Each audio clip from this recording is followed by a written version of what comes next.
Great. Be sure you capture that one. Yeah. I'm Have it go throughout the reminds Don't. Yeah, how do you do that? Okay. I'm ready. So you're going to start with don't panic. Yes. Well, now this. Okay, so this is when your comps will be. Now this is not for the STEM folks, okay, because they're in August, but we're just doing one review. This is for EDLS. It will be May 20th, 9 to 4. 9 to noon will be one exam, and 1 to 4 will be your second exam. We do not know what order they will be in. So you may have leadership first, or you might have research first. But you will have an hour from lunch from 12 to 1. You can bring a note card, and you'll need writing utensils. All right, they will provide you with blank paper and the rubric. You will get this when you come in. And you will get a thumb drive to save your study, your answers on. Can I ask a question?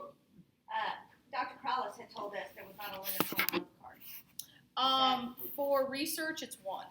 Okay. So this I don't know what leadership Okay. is. Oh, so you're only Yeah, I addressing- don't know. I have no Okay, so idea this how is leadership for- has got it set up. Yeah, this is just for research, guys. Okay, thank you. Now, for us, the one reason that EDLS does note cards is because you have citations. Okay, you have, you want to write down authors and who did what. We in research don't want citations.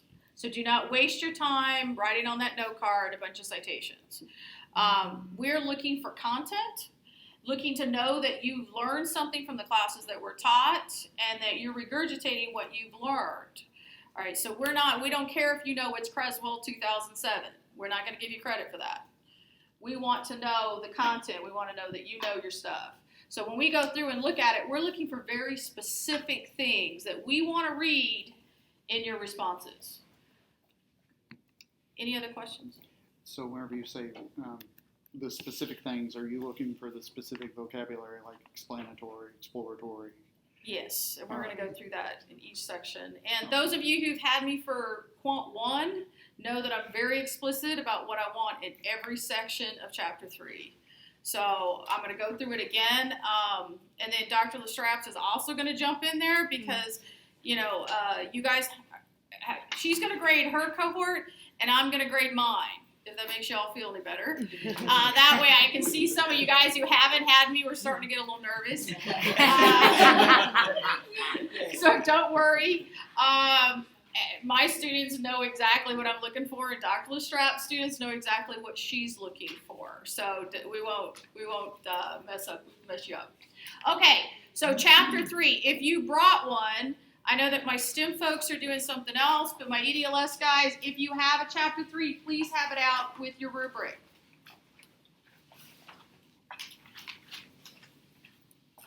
The first thing we're looking for is your introduction paragraph. So you know at the top you have chapter Roman numeral 3 methodology.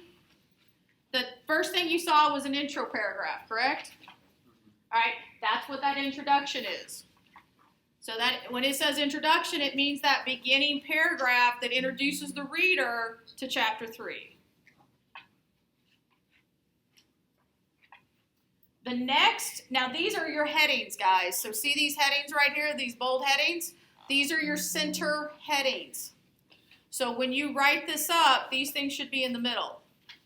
Now, for the overview of the research problem, that is one paragraph. It is a summary of Chapter 1's research problem. Some of you might have called it need for the study, statement of the problem. It is just to remind the reader what the problem was to begin with. Because if you remember, you did that in Chapter 1.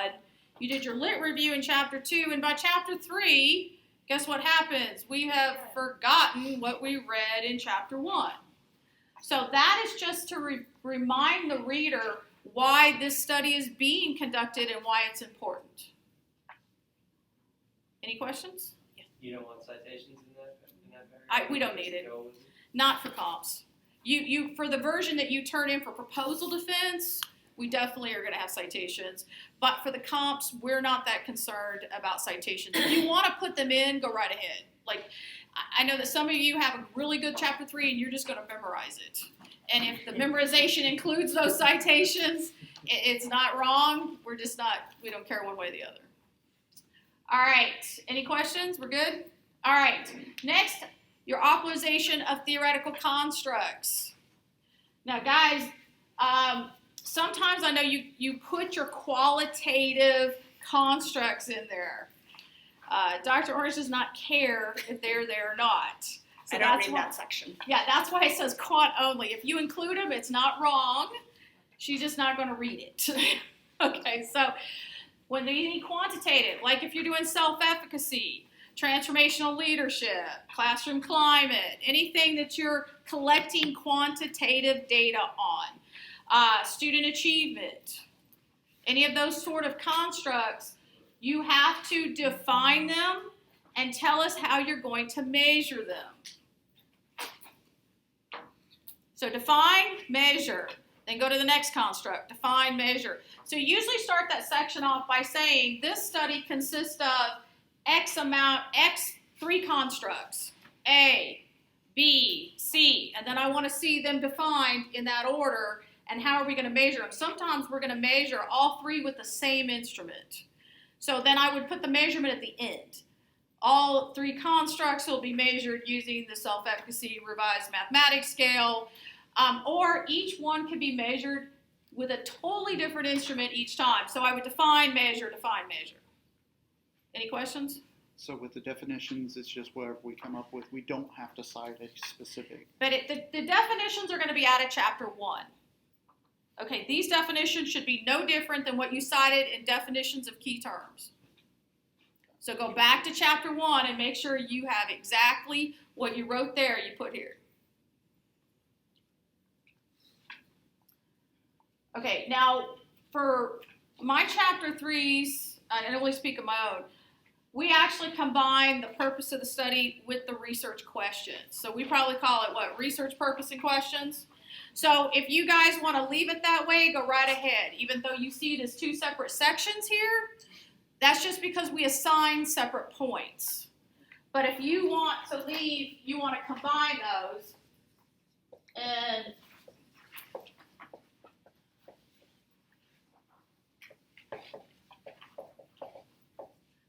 as research purpose and questions, because that's how you have it in your chapter 3 and that's how you're going to memorize it, then that's fine. You do not have to break them down into separate headings. If you do, it's not wrong. We're going to grade it as such anyways. Research purpose. 1 sentence. The purpose of the study will be to. Do not give me a paragraph. 1 sentence. Questions. You need to have minimum 1 quant and 1 qualitative. Now, if you have more, that's fine, because like I said, some of you are going to memorize your entire chapter 3, and I know some of you in here are going to defense right after comps. So for those of you going to defense right after comps, you've already probably have 4 to 6 research questions already outlined. So if you feel comfortable just memorizing that as is, go right ahead and put them all. For those of you who are not real sure about your chapter 3s yet, and there's always a couple that are a little nervous about chapter 3, as long as you have 1 quant and 1 qual, you are fine. Any questions? Make sure that when you word your quant question, you do not start with how or why. That is a qual question. And if you start it with that, you're going to get it marked wrong. So we're looking that you have an understanding of how to write a quant question in comparison to how to write a qual versus qual question. They are written very differently. So make sure, because if you don't write them correctly, regardless if we know what you're talking about, it's going to be wrong. And same way with my qual ones, they should be a how or a why question. So if your qual question starts with do, that's another one that's going to be wrong. So keep it how or why. Or is. Yep. So what are some other words? What? Well, sometimes you can use what is interchangeable because you can say what factors And that might come out of your focus groups. Your factors might be your themes. So sometimes that's kind of iffy. But for you quant people, is there a relationship? Does X influence Y? You might have what are teachers' perceptions, things like that. For qualitative, We could No still question? have what are teachers' perceptions. Let's see. Why do teachers believe something? Most of you guys have qual questions that are in pretty good shape coming out of qual ones. So I'd say go back to what you wrote there, and if you're just picking one, pick your best how or why question and go with that. With your quant question, are you wanting the hypothesis with it, or does it matter? We used to have it on there. I think we used took it to, off. and we took it off because students were confused about, they put hypotheses on everything. I don't care for them, so I usually tell people not to use them. Yeah. Okay. I just me. find that people who are doing frequencies and percentages want to give me hypotheses, and they don't belong. So it was just less confusing to take them off of the comps. Okay. In our assignments, you had us put the null, Right. is that, No, you can leave it off for me. okay. I don't need them. Yeah, I've gone to Yeah, deleting them too. I don't like them. Sometimes students get very confused with hypotheses, so we're not going to judge you on those. Next slide. Okay, research design, I'm missing. If it ends up in there, you just have to look at it. All right, research design. Your research design is mixed methods. And in that section, you're going to tell us that, but you're also going to justify the use of mixed methods. You need to tell us why that design is appropriate to your study. The reason we've chosen mixed methods is because we're asking you to collect quantitative and qualitative data, or at least propose in your chapter 3 that that's what you're going to do. I'm trying to think if there's anything else there. I think usually if we're dinging people on that, it's out because there's not a justification. No. Yeah, I think that's usually where we take points off.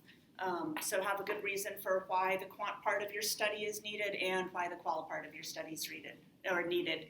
And as long as you have a good justification, usually that part. And some of the most recent dissertations have been defended in the last year. If you look at the research design paragraphs, that's the first 2 to 3 sentences.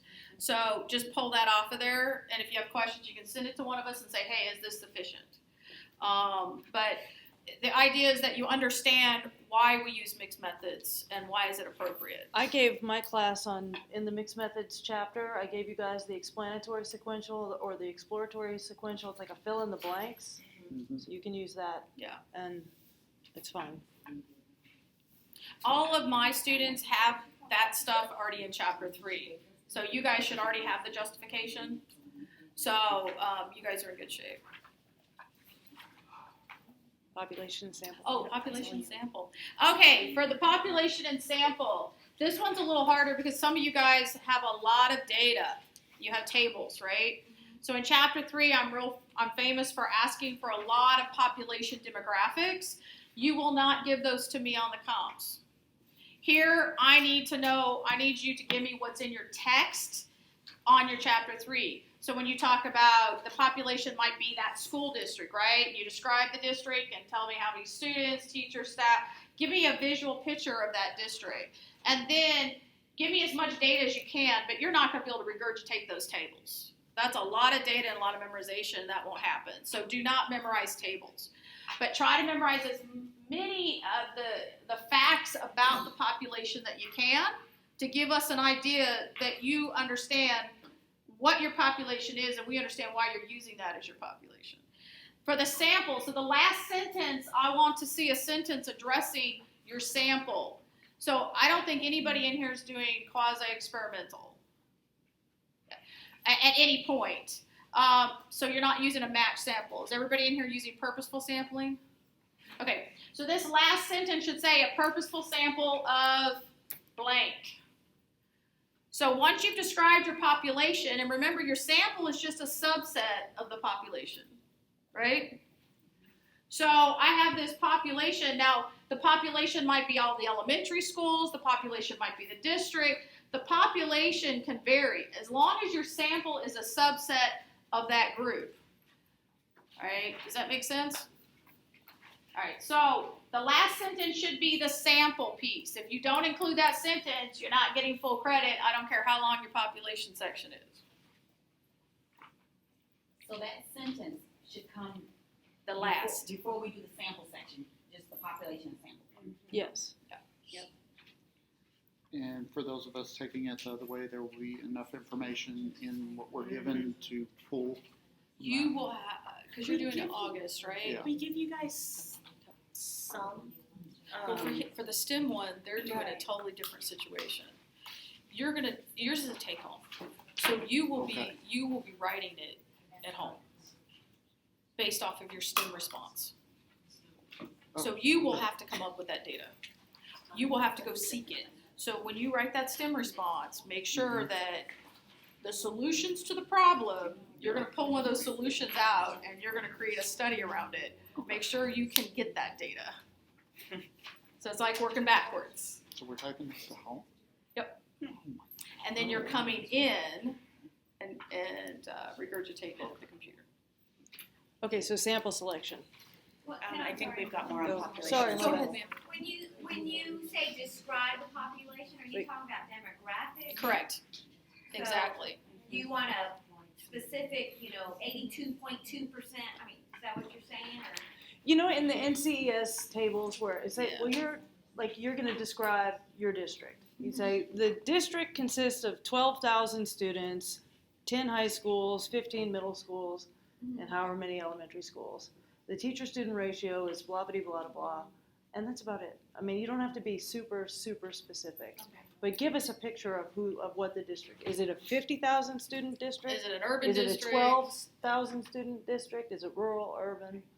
And just go look at NCES or TEA and get the kind of ballpark figures. We're not going to go check.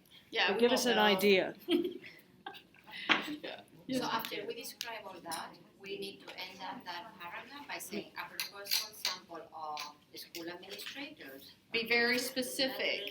What school selected for administrators? this okay. Yeah, be very specific about the purposeful piece because you're purposefully selecting them because they fit a specific criteria, right? So what is that criteria? So be very specific on who these people are because that's how we understand why you're selecting them. Any more questions? Oh, Calvin, you had a question. You answered it. Oh, okay. Okay, sample selection. Okay, so if you guys want to call this participant selection, because that's what you're more used to, that's okay too. That's going to be your qual piece, and you're basically going to tell me who your qual participants are, how you'll recruit them, and for qual, 99% of the time, we are going to purposefully select our participants as well. I think where folks tend to mess up on this is not giving me the criteria for selection.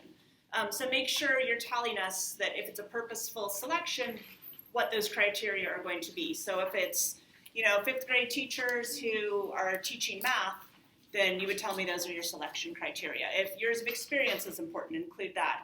If you want to do gender, race, ethnicity, age, years of experience, etc., that match your population, then do that.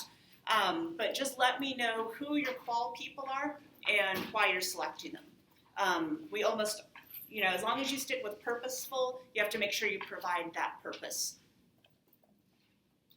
Can you go back to when you were saying that last sentence for the population sample?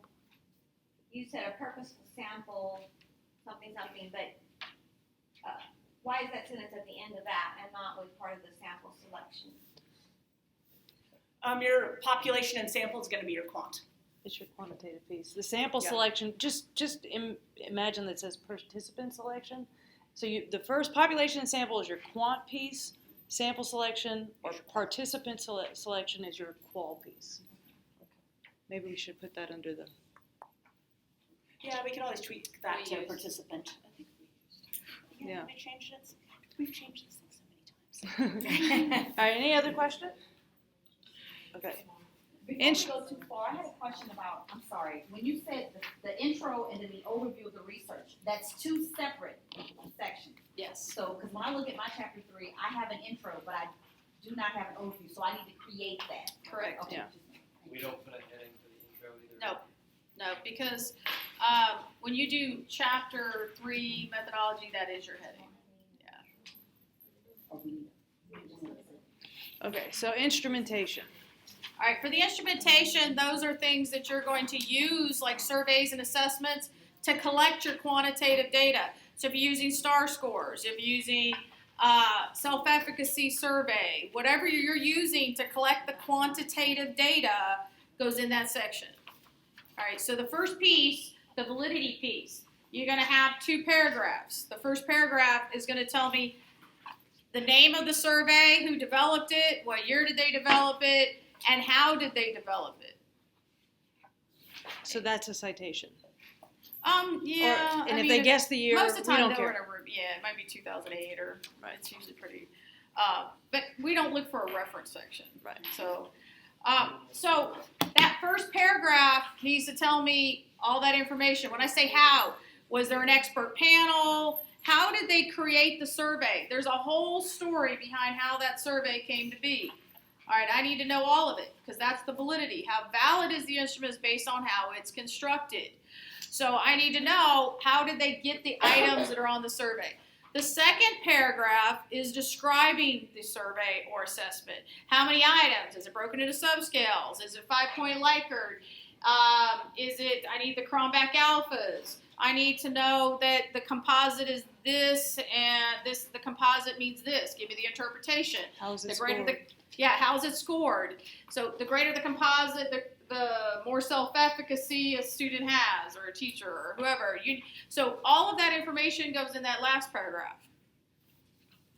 Yes? If you're looking at archival data, would that go in there, or would that No. go to the next?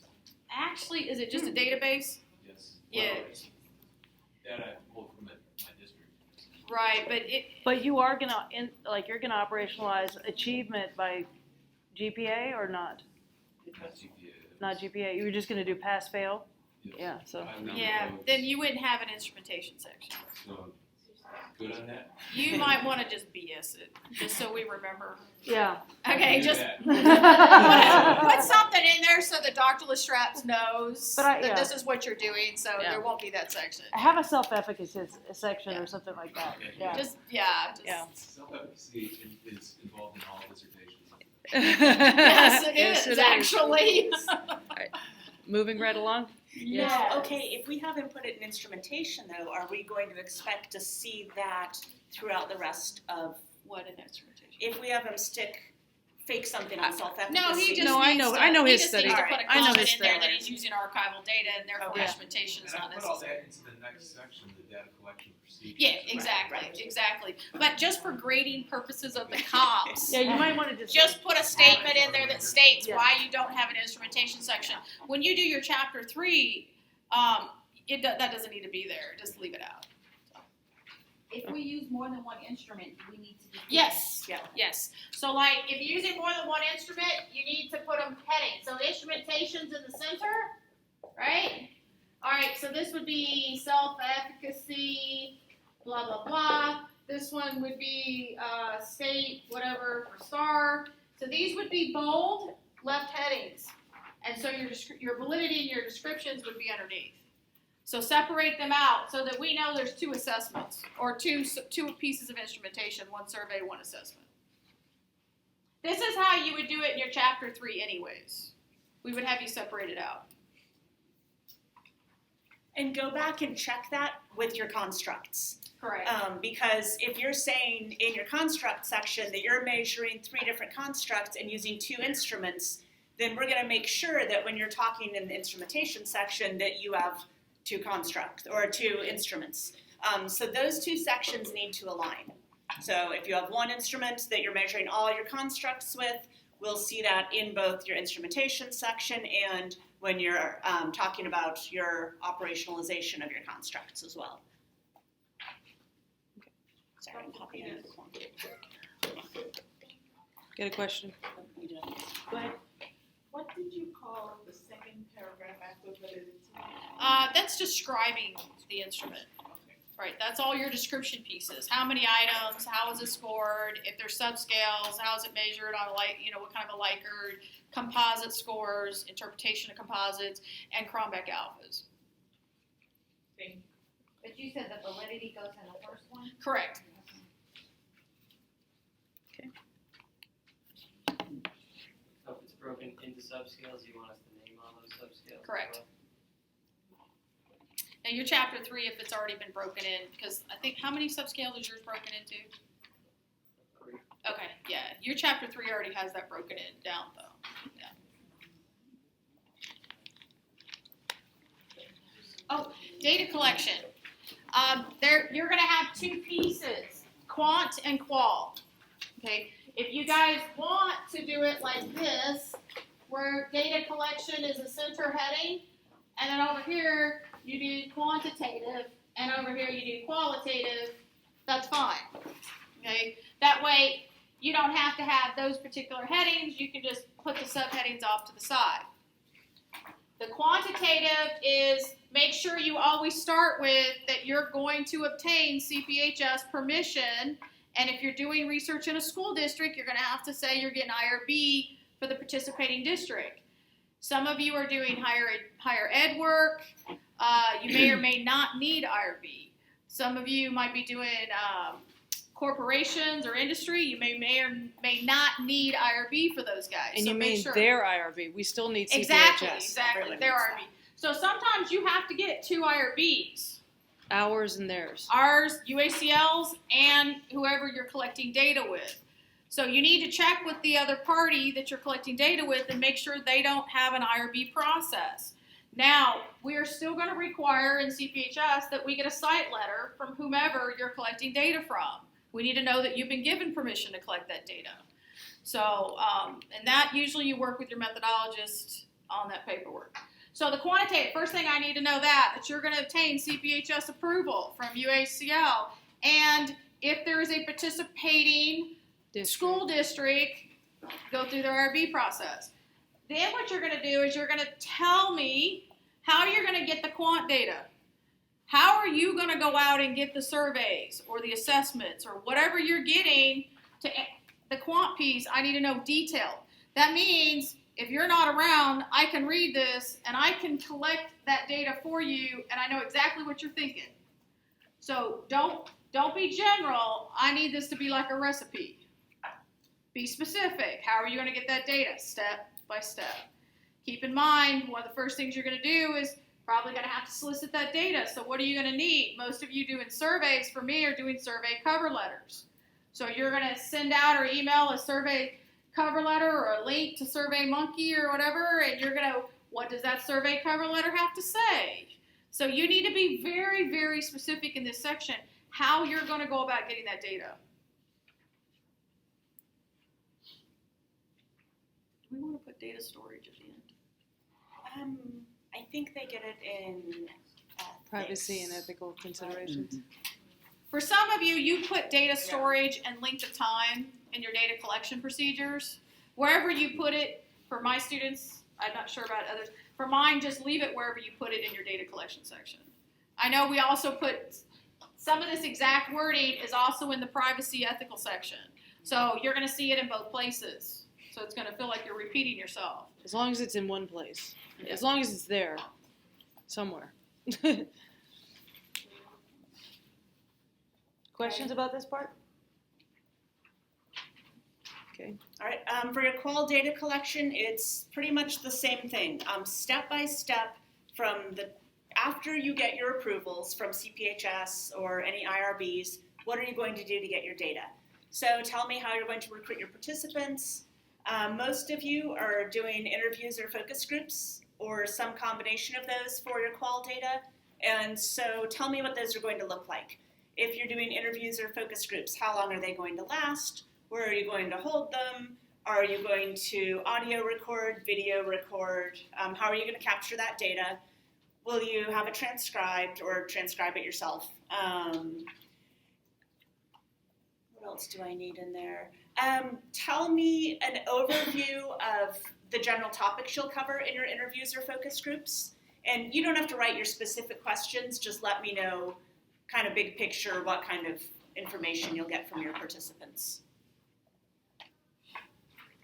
But again, this is, I think in these sections, it's usually lack of detail that hurts people.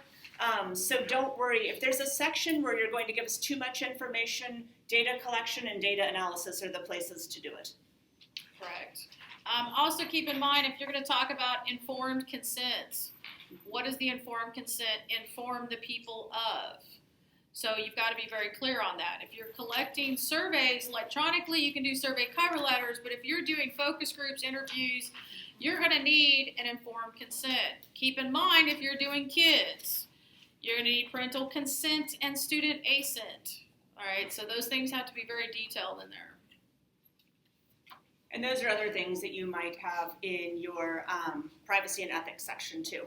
And so again, as long as I've got them either under data collection or under ethics, as long as you tell me people have consented to your study, how you're going to get that consent, if it's one place or the other, just be clear what they're signing up for. So you'll give them time commitment, all that kind of information that you put in your consent form. Now for the comps, that works. If I'm on your committee, I'm going to expect to see it on both for Chapter 3 for the real deal.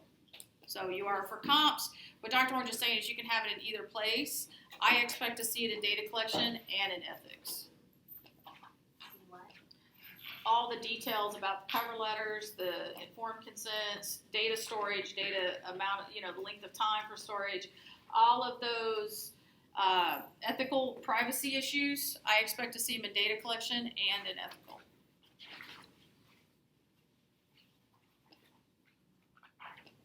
But for comps, as long as we know some of you guys are going to be stressed out and you're going to be typing in a hurry, and we understand that. So what Dr. Orange is saying, as long as you have those issues in one spot or the other, as long as you've covered them somewhere, we're happy. So. Do we have to put the data storage and privacy under the quant section and the qual section? Well, they're going to be different. You're probably going to do a survey cover letter for quant, and you're going to do an informed consent, but you're doing kids. I meant storage and privacy. Just wherever ahead you put them, you may just put them at the end. Like, you don't need them both times. If you just put them last, that's fine. Yeah. And yeah, the same thing with needing CPHS and IRB approval. I don't need that in the qual because you have it in the quant.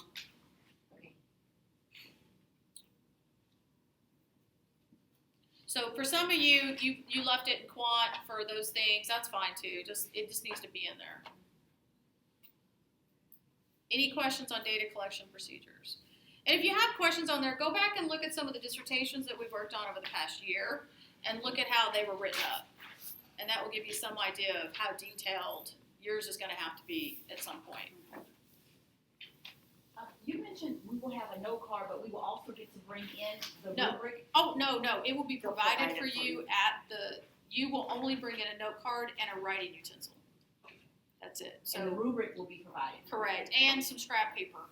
So in case there's some things you need to write down real fast, you'll have paper. So that note card, is it with our notes? Correct. Or with our notes? So that's No, it's not a blank one, right? Right. You can write down anything you need. Okay. Don't make it so small, you need a... How big is the All right, guys, let's stop. We're gonna mess up the recording. Some note cards are like this and some are half. and that's- I think we were doing 3 by 4. No, it's like 5 by 7. 5 by 7. 5 by 7. Yeah, sorry, I couldn't remember the size. Correct. Yeah, just don't need a magnifying glass when you write your stuff. Can you write on both sides? Correct. Yeah. Yeah, it's yours to write on. He's like, I'm using up. Yeah. They're going to be typing. Okay, any questions about that? Yeah, can it be Type what? You can type the information on there and glue it on the card? Technically, yeah. The only reason I would say yes is because it's your chapter 3, and your chapter 3 is not going to be anything like your chapter 3, so you can't cheat. Yeah. The only reason we would say no is because it needs to be yours. You can't share. It means you can't type it up and share with someone else.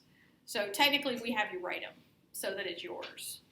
So because everybody's going to be different in here, it doesn't really matter. Yeah. Not one. Yeah. In this particular case, yes, we didn't used to do note cards at all. You had to come in blank, like empty-handed, and we gave you a case study, and you had to roll with it. So you had to think immediately. You had one paragraph that said design a study that does blank, and you literally had to come up with all of it off the top of your head in 3 hours. So this work out for everybody. You know, Make it up. it varied. It varied. But we've since changed it to be a little more applied to what you guys are doing and studying and working on, so that it's a little bit more in alignment with what you're already doing. So. Are we getting questions along with rewriting? Okay. Mm-mm. No, it's going to be a prompt, and it's really going to say, describe a study and a content of your interest, blah, blah, blah. Okay. It's literally going to say that, and that means chapter 3. Okay, so we're on data analysis. Okay, data analysis. The first thing I want to know is what software are you going to use to analyze your data? Now, for some of you, you're going to take data, you're going to import data into SPSS from Excel. Okay, some of you are going to have it in Excel, and you're going to import that in to SPSS for further analysis. Others, you'll just input it straight into SPSS. So tell me what you're going to do. Then what I want to see is if you just have one research question that's quant, I want you to say, research question 1 will be answered doing blank. Okay, what test are you going to use to analyze the data for the quant question? And I need you to be specific. I need you to tell me what test, why that test is appropriate to answer that particular question. I need you to tell me the measurement of the variables. We work with continuous or categorical. If it's categorical, what are the categories? I need to know that, do we want to do effect size? We can.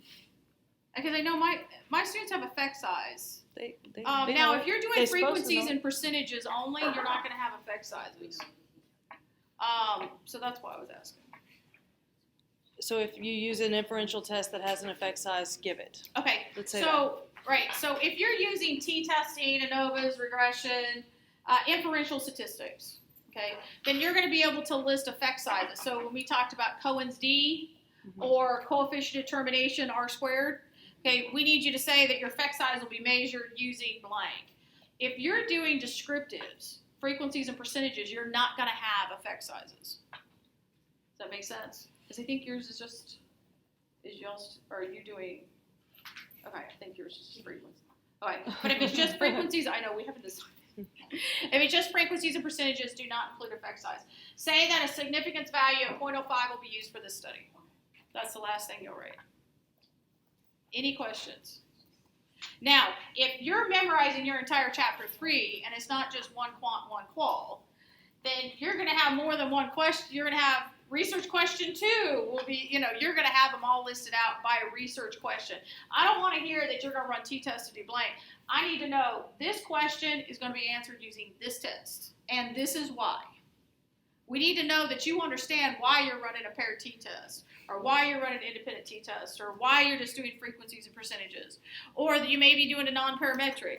But we need you to tell us why, justify why that test is appropriate to analyze your data. The hush falls over the room. We're still writing and then we start talking. Any questions? So for your qual data analysis, regardless of the number of research questions you have that are qualitative, your approach is most likely going to be the same. So if you have multiple qual questions, you can say research questions 4, 5, and 6 will be answered using an inductive analysis approach. You are welcome to include a particular software in this section if you want, but I would say only do that if you have a familiarity with it. If you've gone through the process, it's a lot easier to write it up. And so I know a lot of you, as you get your proposals ready for defense, are saying that you're using in vivo for your analysis. If you haven't used In Vivo before, it's going to be much harder to write up this section. If you've used it and it makes sense and you know what you're doing, then great, put it in there. Otherwise, I'd recommend that you think back to how you actually analyzed your data in the qual class, and if that was highlighters, crayons, whatever you use to make sense out of your data, then walk me through that process. And so if it's I used crayons and use the delete that, crayons to code the data, and then tell me too how you're going to make it from your codes to your themes. And so from class, you folks have that matrix that shows you how you can organize, here's my codes, here's the different codes that feed into the themes, and then here's my data to support it. Think back to that process that you went through when you were writing up your results from your qual study. But I'd say just read over the sections from your qual 1 paper, because that's going to be the most meaningful, I think, for remembering it, because you've actually done it. And so I just say review that section and be detailed there. Definitely you're going to code your data. The piece that folks leave out sometimes is how you make it from codes to the actual write-up. So explain a little that once you're done coding your data, then what? And let me know how you're taking your codes to form themes, and then your themes will be in your final write-up. Okay, any questions?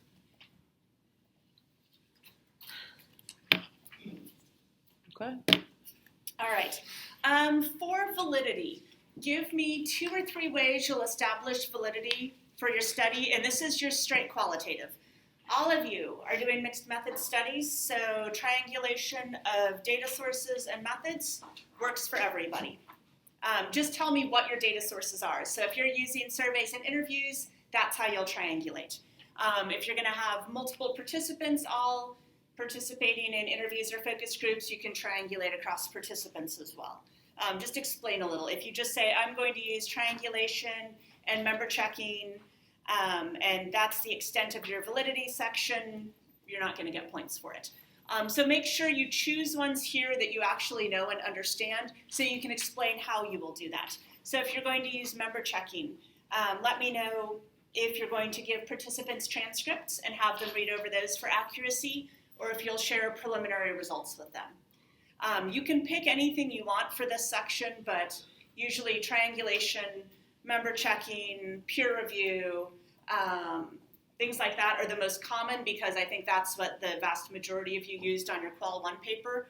But if you go back to the PowerPoints from class on validity, you can pick anything on those lists and include them. Just let me know how you're actually going to go about it. Did you say about, can you repeat about the member checking? Maybe.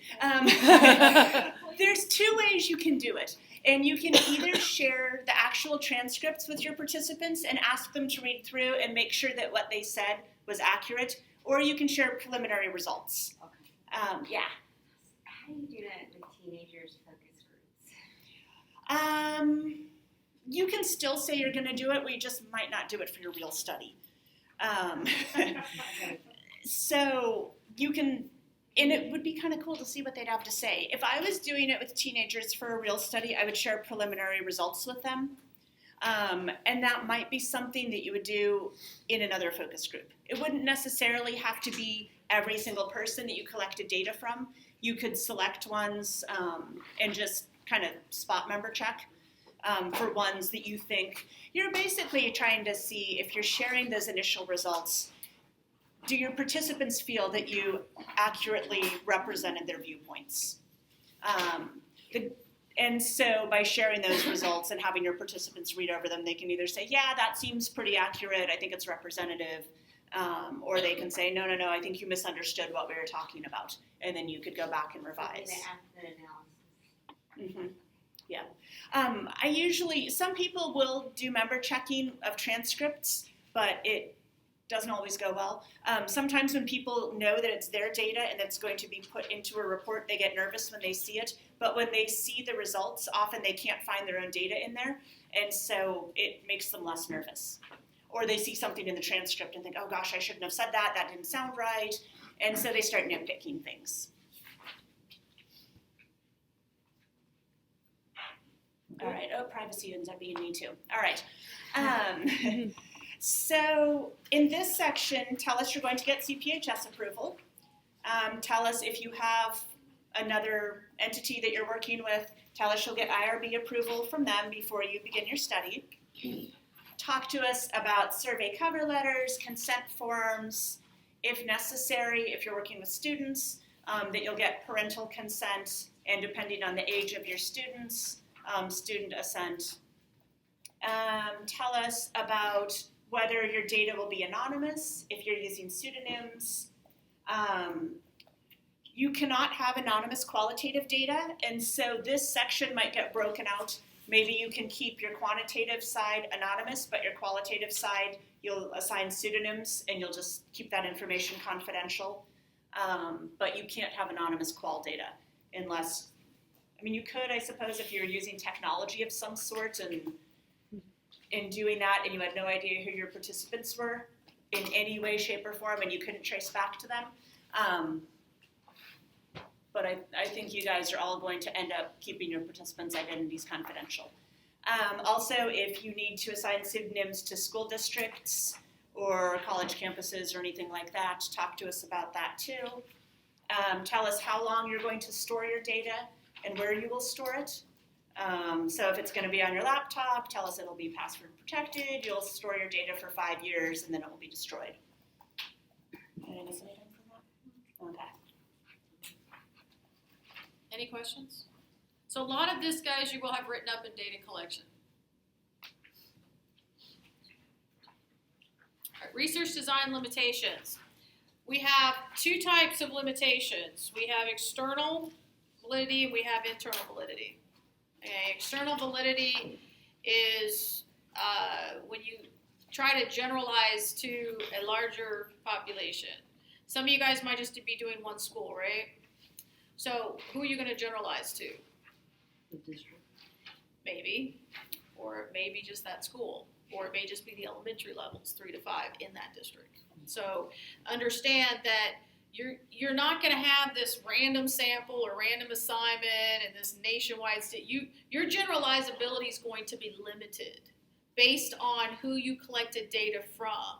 It may be that the findings in Pearland are not going to apply to a school in Houston ISD. Does that make sense? So when we get findings, we want to base conclusions off those findings, and we want to generalize to the bigger population. So if I'm collecting data on 3rd through 5th graders, I may only be able to generalize to the 3rd through 5th grade groups in that district.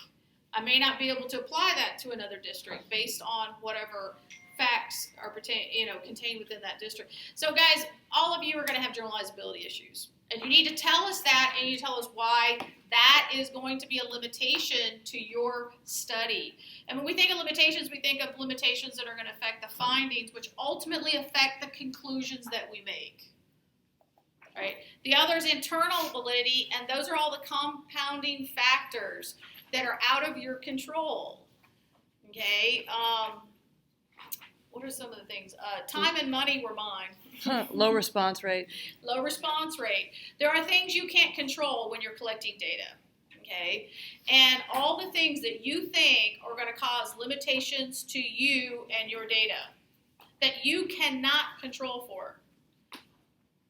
You need to list what they are and tell us why that's a limitation. Can anybody share some of the limitations they have in their studies? Because I know we've got them already written up. Bias from self-reporting.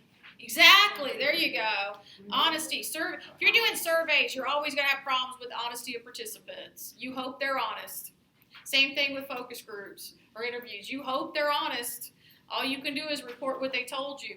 But we've had studies where literally they've said one thing on the surveys and said something totally different in the focus groups. And it's because they thought on the surveys, they thought they were trying to predict what we wanted to hear. But when we got them into focus groups, they were actually honest. So we see disconnects a lot. So your findings are only as good as the responses people give you. And you hope they're honest.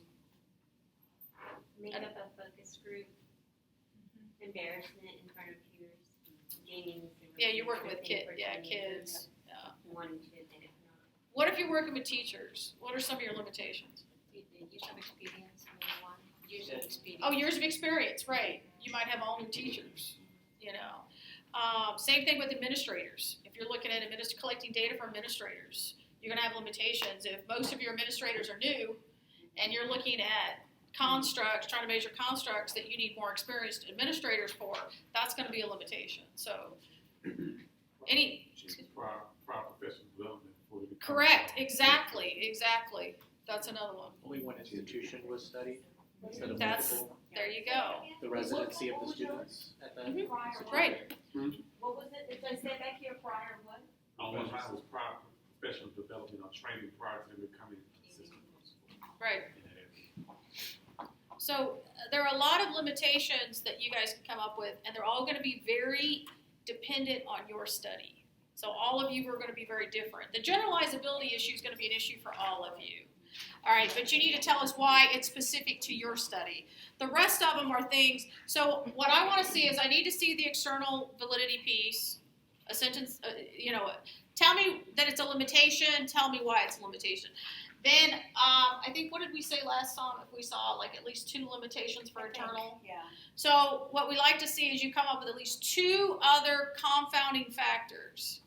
Like you were saying, prior professional development, years of experience. things like Bias that. in the surveys. Correct, honesty of participants. We need at least 2. Now, I know with my other guys, they've got probably 5 or 6, if you've read.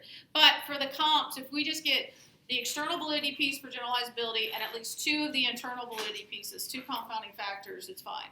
So if you don't remember all of that, it's all right. But we're not going to give you full credit if you just tell us what the limitation is. We need to know why it's a limitation.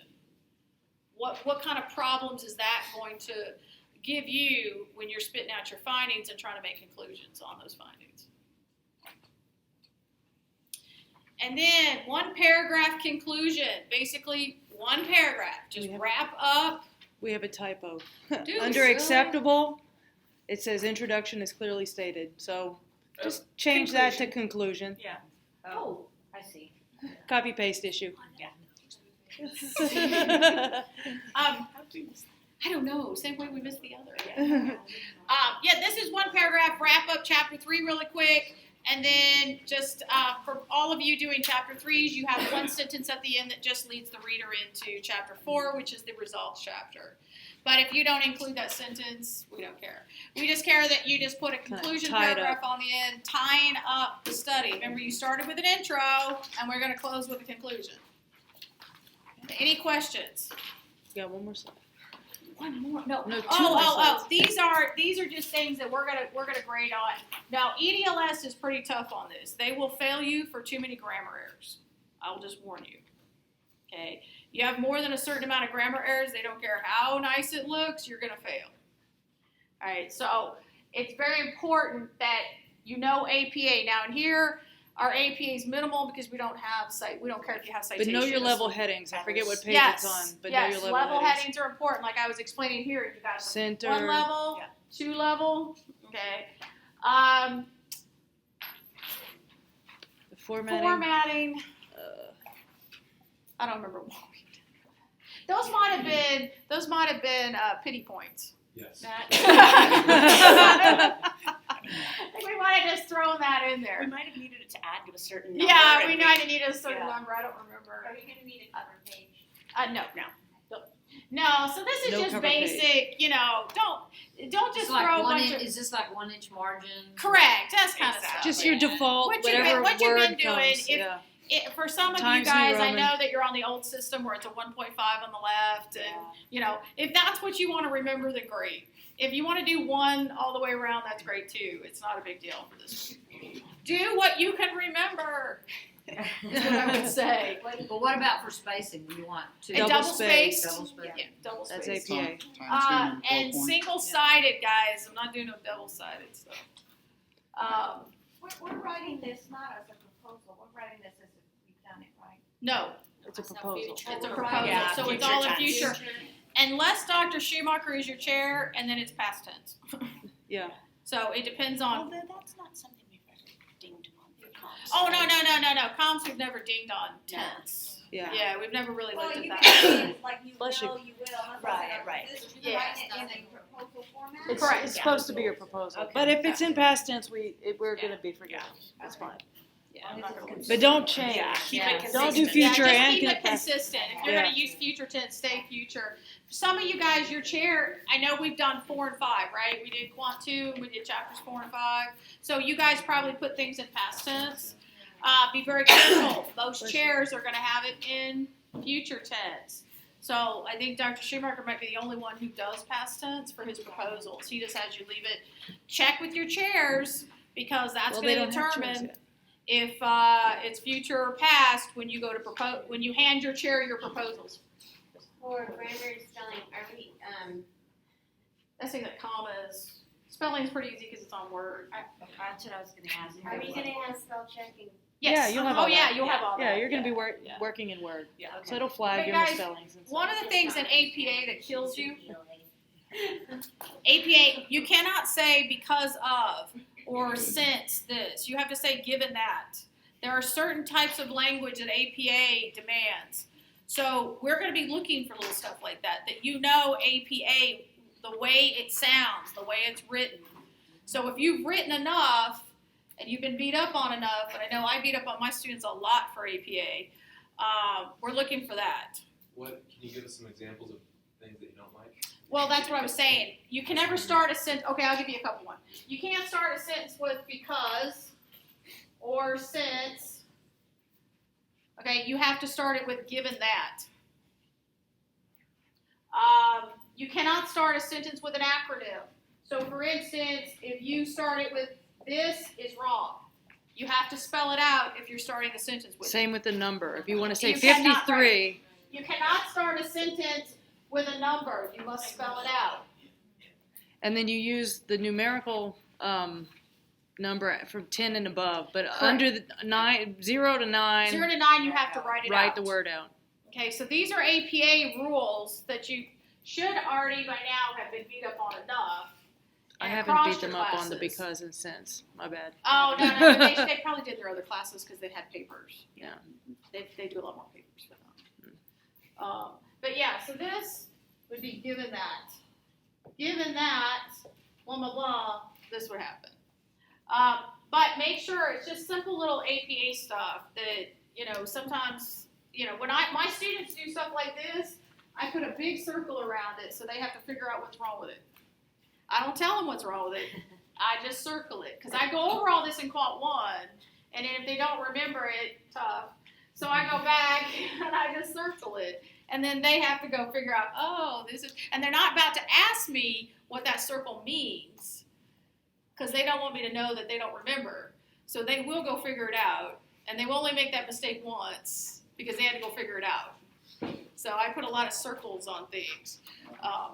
The funny thing about that is, if you know your settings for Word, you can set it to APA, and it will flag stuff like that and tell you to change it to wording. That's nice. We're going to have Yeah, a but he's session. a tech Yeah, guy. that is set that way. That's why you don't see it on my papers. I need help with that. All right, All right, any questions? We still have a couple. We've just the last thing. This is what's required. Yep. Minimum score of 31 points. How many points did we get out of 40? Any questions about that, guys?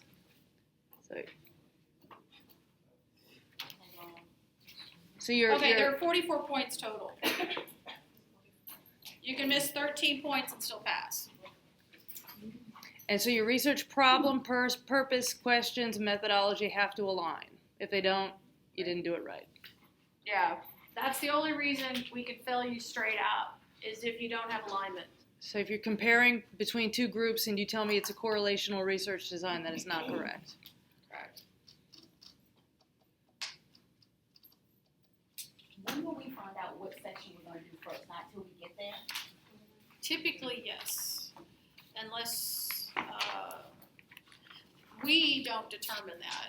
That's typically determined at the coordinator level. So Dr. Schumacher might know, he might decide, somebody might have given him input on what they preferred, you might just want to email him and ask. I actually have no idea. We don't determine that. Any questions, you guys?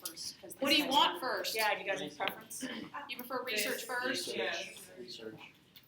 Let me just text him real fast. It would be easier to do that. So what if we're not the fastest typists in the world? You have 3 hours, sweetheart. It doesn't matter. You have to do it in 3 hours, though. At 3 hours, they're going to cut you off, and whatever you got is what you got. So we give you the hard drive once we save.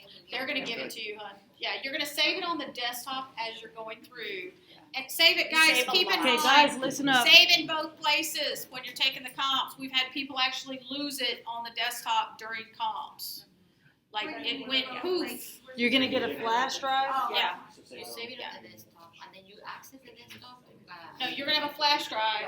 And they get saved on there. So be saving on the desktop and the flash drive as you're going. Because if your computer crashes, which has happened, you at least have it on the thumb drive. So And then we give it to you, right? you'll have a proctor. Yeah.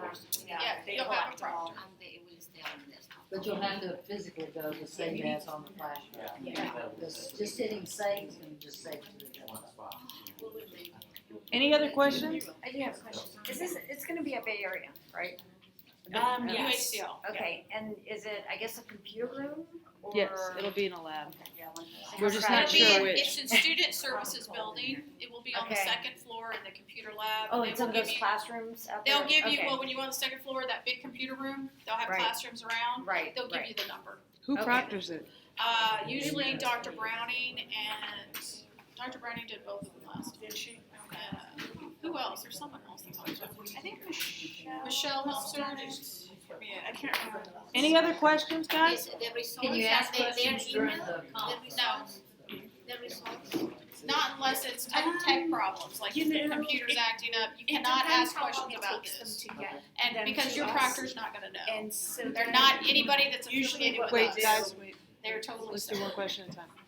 Okay, so the one question was, can we ask questions during? And the answer was no. The other question is, when will we have the results? Whenever they're graded. that Okay. depends on how quickly the results get to us to grade. And then when we can find a time to sit down together and get them graded. We have 30 days. How So are we from It's a 30-day notified? max. How are we notified? Is it through a letter? Or Yeah. it's a letter? You'll get a Do they letter. still mail them out, like snail mail? You know, that's a good Fantastic. question, because I That's think great. they officially have to send you a letter, but I think last time we also did it through email. So you got that first, and then you got your letter just for official, because they have to put a letter in your file. You know, but I think we emailed last time. And so does that letter include the grade? No, it's a Nah. pass-fail. Okay, it's just. You get It's, a- yeah, you you get a won't check know mark how you or- did. Okay. Mandy? Nowhere on the rubric does it have research or identity, so we That's what I was Nope. coming to ask. Nope. No.